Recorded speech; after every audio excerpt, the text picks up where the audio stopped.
कुदरती आफात आ जाते हैं या ऐसे कुछ इमरजेंसी के हालात हो जाते हैं या कोई हादसा वगैरह पेश आ जाता है, इनको फर्स्ट एड ट्रेनिंग दी गई और बाकायदा इनको गन शूटिंग के इनके मुकाबले हुए, उनकी इसमें तरबियत दी गई कि भाई खुदा न खास्ता ऐसा कुछ ना खुशगवार वाक़या पेश आता है तो उसमें आप कैसे जो है मुकाबला करेंगे। टूरिज़्म पुलिस का क़याम गुज़िश्ता साल 1 जून को लाया गया था, जिसके बाद इनकी बग़ैर ट्रेनिंग के ही हमने, क्योंकि सीज़न स्टार्ट हो गया था, हमने इनको तैनात कर दिया था खैबर पख्तूनख्वा की 5 डिस्ट्रिक्ट में।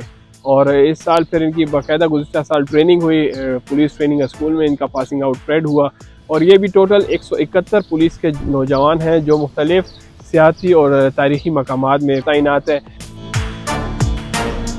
तारीख़ी मकामात हैं, गोरगटरी हो गया, सिटी हाउस, और इसके अलावा जो और डिस्ट्रिक्ट में है जिस तरह स्वात में तारीख़ी मकामात मौजूद हैं, चित्राल सिटी में है, तारीख़ी किला है, शाही मस्जिद है। यहाँ इन सिटी में मुख्तलिफ़ जगहों पर ये तैनात है।